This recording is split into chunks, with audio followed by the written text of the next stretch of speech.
नमस्ते। आज के इस वीडियो में हम सर्च फ्रेम में एनहांसमेंट करेंगे। हम चाहते हैं कि हम एक बटन बनाएं जो हमारी सर्च रिजल्ट को HTML में सेव कर ले और हमें प्रिंटिंग अलाउ करे। तो पहले मैं आपको कोड रन करके दिखाना चाहूंगा कि कैसा मैं चाहता हूँ। पिछले वीडियो में हम ये डिजाइन बना चुके थे। अब हम यहाँ पे कहा शो ऑल, सभी रिकॉर्ड शो हो जाएंगे। अब मैंने यहाँ पे बटन इंट्रोड्यूस किया है HTML या प्रिंट। अब जैसे ही मैं इस पर क्लिक करूंगा तो सिस्टम एक फाइल क्रिएट करेगा। फाइल बनाएगा वो क्राइटेरिया के बेसिस पे। तो जैसे मैंने कहा था शो ऑल और फिर आज की डेट। क्या आप इसे ब्राउजर में ओपन करना चाहते हैं, हाँ या ना? ना कहेंगे तो ब्राउजर ओपन नहीं होगा। अगर आप हाँ कहेंगे तो ब्राउजर ओपन हो जाएगा और ब्राउजर में आप देखेंगे तो हमें रिजल्ट दिख जाएगा। जैसे दिखा है रिज्यूम ऐप सर्च रिजल्ट और यहाँ पे लिखा है आउटपुट और शो ऑल। हमने शो ऑल लिखा था। अब जो जो डेटा हमारे डेटाबेस में था वो यहाँ शो हो रहा है। अब हम प्रिंट पे क्लिक कर सकते हैं।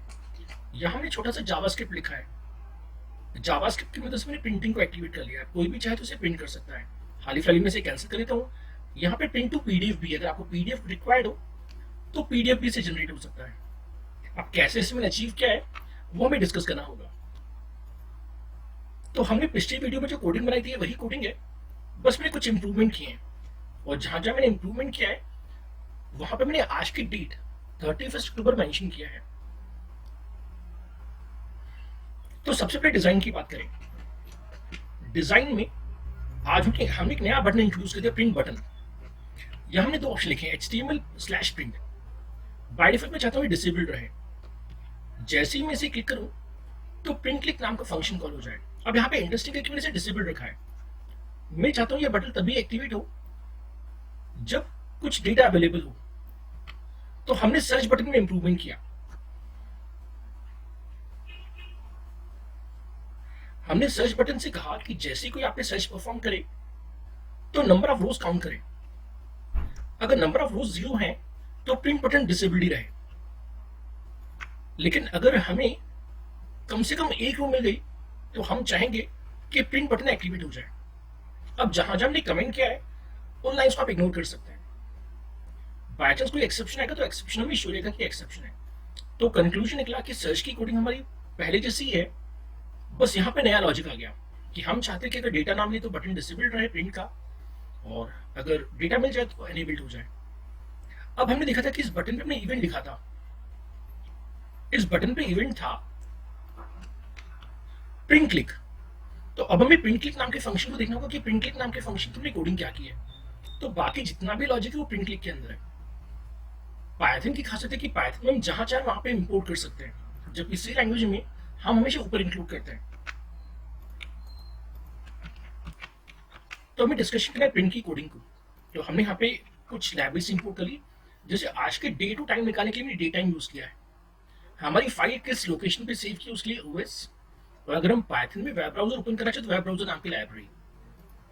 जब हम प्रिंट पे क्लिक करते तब हमें कंफर्मेशन बॉक्स आ रहा था कि क्या आप इसे ओपन करना चाहते हैं, हाँ या ना। तो इसको हम कहते हैं कंफर्मेशन बॉक्स, जिसके लिए हम पाइथन में यूज करते हैं आस्क येस नो। सबसे पहले हमने ट्राई ब्लॉक पे लिखा कि आज का जो हमारा डेट टाइम है उसमें से नाउ फाइंड करना है। अब यहाँ पे मॉड्यूल का नाम भी डेट टाइम है, इंस्टेंस का नाम भी डेट टाइम है और फंक्शन का नाम भी डेट टाइम है। तो हमने यहाँ पे लिखा है मॉड्यूल डॉट इंस्टेंस। इंस्टेंस हमेशा ऑब्जेक्ट का बनता है, डॉट फंक्शन नेम। तो जहां हमने इंस्टेंस लिखा उसे ऑब्जेक्ट भी पढ़ सकते हैं, क्योंकि ऑब्जेक्ट ओरिएंटेड प्रोग्रामिंग में ऑब्जेक्ट्स में मैसेज पासिंग होती है। अब हमारी पाइथन में एक फंक्शन स्ट्रिंग फॉर्मेट। अगर आपने कभी यूनिक्स में डेट कमांड चलाया हो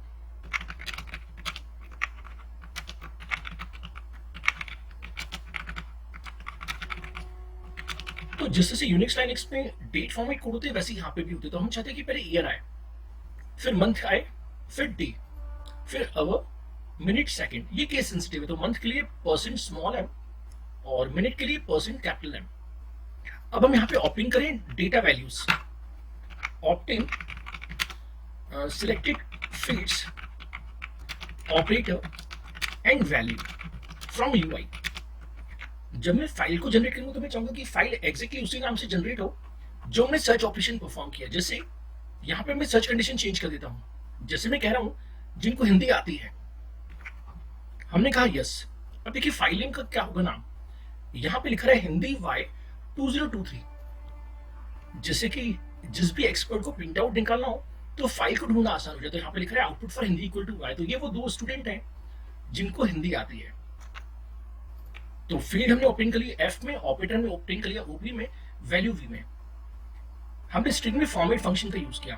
अब फॉर्मेट हम कई बार यूज कर चुके हैं जिसमें हम पोजीशन पैरामीटर्स का यूज करते हैं। तो पहले फील्ड का नाम आएगा, तो फील्ड हमारी क्या थी, हिंदी।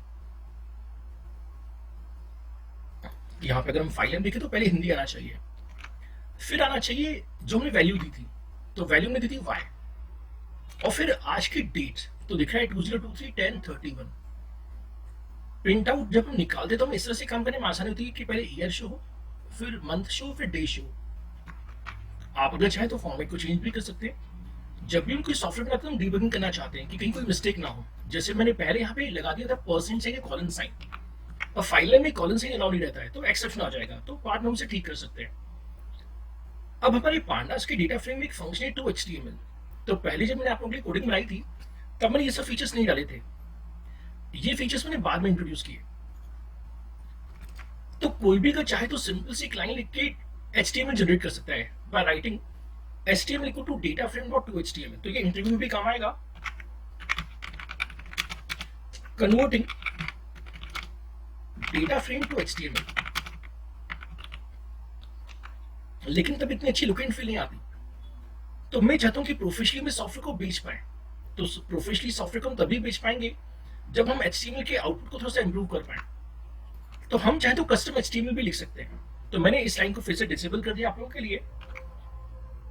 अब पांडास के डेटा फ्रेम में या सिंपली पांडास में कई ऑप्शंस होते हैं, जैसे डिस्प्ले की विड्थ मैंने सेट कर दी 1000, और हम चाहते हैं कि जितना भी कॉलम हेडर वो जस्टिफाइड सेंटर हो, तो सेंटर जस्टिफाइड कॉलम्स आएंगे। हमने यहाँ पे यूज किया मल्टीलाइन स्ट्रिंग का, और हमने यहाँ पे एक HTML कोड बना दिया। तो मल्टीलाइन स्ट्रिंग की खासियत है कि हम पूरी का पूरा HTML कोड लिख सकते हैं। अब इस प्रोजेक्ट पे वर्क करने के लिए आपको थोड़ा बहुत HTML और CSS और जावास्क्रिप्ट की नॉलेज होना चाहिए। तो यहाँ पे मैंने एक स्टाइल शीट यूज की है जिसका मैंने नाम दिया डेटा फ्रेम अंडरस्कोर स्टाइल और CSS। आप फाइल में कुछ भी दे सकते हैं, बस आपको ध्यान रखना है कि जहां पे आपने इस रिज्यूमे फाइल को सेव किया है, सर्च फ्रेम को सेव किया है, वहीं आपकी CSS फाइल होना चाहिए। तो अगर आप देखें मैं ओपन करूं तो मेरी तीनों फाइल्स एक ही जगह पे हैं। अगर यहाँ पे मैं स्टार्ट और स्टार कर दूं तो शायद बेहतर हम देख पाएंगे, और यहाँ से हम डिटेल्स कर देते हैं और डेट वाइज अरेंज कर लेते हैं। तो ये सर्च फ्रेम है, और ये आप देख सकते हैं डेटा फ्रेम स्टाइल हमने बना के रखा है, इसको भी हम ओपन कर लेते हैं। अब यहाँ पे हमने CSS की प्रॉपर्टी सेट की है, और जहां पे भी आप डॉट देख रहे हैं वो क्लास को रिप्रेजेंट करता है। आप क्लास का नाम कुछ भी दे सकते हैं, जैसे मैंने नाम दिया my style, my div, my button. अब शॉर्ट पे अगर आपको मैं समझाना चाहूँ जैसे माई डिव के बारे में, तो मैं चाहता हूँ कि इसका अलाइनमेंट सेंटर रहे, बैकग्राउंड कलर येलो रहे, इसकी जो विड्थ है वो कंटेंट के हिसाब से फिट हो जाए, और स्क्रीन के लेफ्ट से ये 40% डिस्टेंस पे रहे, और पोजिशनिंग इसके रिलेटिव है। रिलेटिव मीन्स बाकी कंट्रोल्स के रेस्पेक्ट में। और अगर आप देखें तो यहाँ पे जो मेरी डिव थी वो लेफ्ट से 40% की दूरी पे जितने कंटेंट है उतना ही बॉक्स बन रहा है, और येलो कलर से फिल हो रहा है। अगर आपको येलो कलर ना पसंद हो तो कोई और कलर आप यूज कर सकते हैं। जैसे यहाँ पे मैं फॉर एग्जांपल कह देता हूँ पिंक, वैसे कंट्रोलर्स करता हूँ और यहाँ से स्क्रीन को रिफ्रेश करता हूँ, तो आप देख सकते हैं पिंक हो गया। अब इसी तरह से मुझे यहाँ पे जरूरत थी बटन की। बटन को भी चाहता था अलाइनमेंट सेंटर रहे, बैकग्राउंड कलर येलो रहे, पोजीशन रिलेटिव रहे, और लेफ्ट से 50% की डिस्टेंस पे, क्योंकि मैं चाहता था ये जो है एकदम मिडिल में। अब इसे हम चाहे तो 100% भी कर सकते हैं, 90% कर सकते हैं। अब देखिए क्या होता है, ये यहाँ आ जाएगा। तो आपको डिसाइड करना है कि आप इसे कहाँ रखना चाहते हैं। क्या हम इसे टॉप भी दे सकते हैं, जैसे हम देते हैं टॉप से 80%। देखिए क्या होता है इससे, नहीं अभी कोई इससे इफेक्ट नहीं हो पाया क्योंकि पोजीशंस की रिलेटिव है। क्या मैं इसकी पोजीशन एब्सोल्यूट कर सकता हूँ?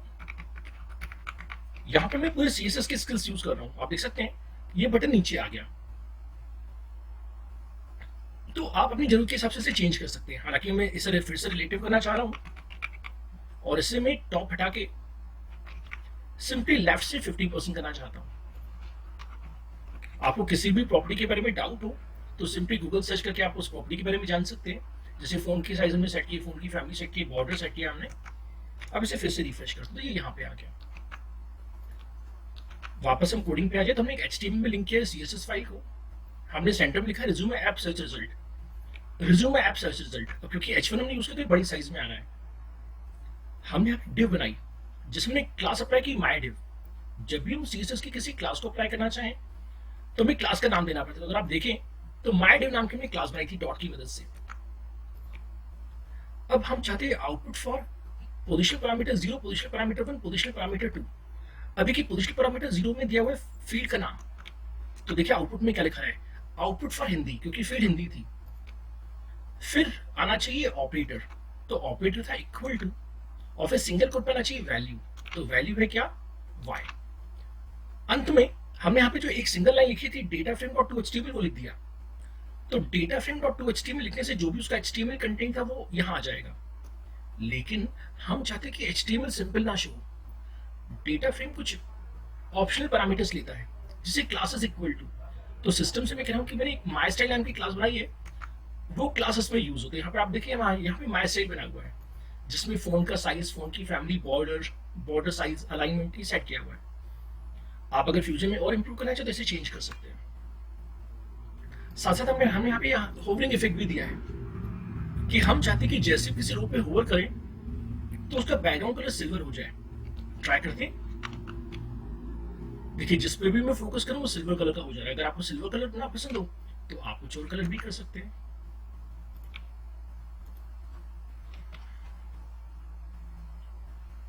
अब एक बार जब हमारा एचटीएमएल कोड बन गया इस वेरिएबल एचटीएमएल में, तो हमने फाइल नेम का यूज किया। हमने विद कीवर्ड की वजह से सिस्टम से रिक्वेस्ट किया कि जो फाइल हमने ऊपर जनरेट किया वो राइट मोड में ओपन हो जाए, और जो भी हमारा एचटीएमएल कंटेंट है वो राइट हो जाए फाइल में। अब फाइल में राइट तो होगी, लेकिन हम कंफर्मेशन पूछना चाहेंगे। हम पूछना चाहेंगे कि क्या आप सही में एचटीएमएल पेज ओपन करना चाहते हैं या नहीं। अगर हम कंफर्मेशन बॉक्स नहीं देते तो इमीडिएटली पेज ओपन हो जाता। हम चाहते हैं कि इमीडिएटली पेज ओपन ना हो, कंफर्मेशन यूजर से पूछे। अब कंफर्मेशन का ट्रू होगा तो उसके हम चाहते हैं कि वेब ब्राउजर ओपन हो जाए। जब भी हम किसी लोकल फाइल को ओपन करना चाहें तो प्रोटोकॉल हमेशा होना चाहिए फाइल कॉलन //। लेकिन अकेले फाइल नेम से काम नहीं चलेगा, हमें वेब ब्राउजर को एक्चुअल पाथ देना पड़ेगा कि एक्चुअली वो हमारे सिस्टम में कहाँ पे है। कोई एक्सेप्शन आता है तो उसके इसमें शो एरर की वजह से हम एक्सेप्शन को शो कर देंगे और चाहेंगे कि प्रिंट बटन डिसेबल्ड हो जाए।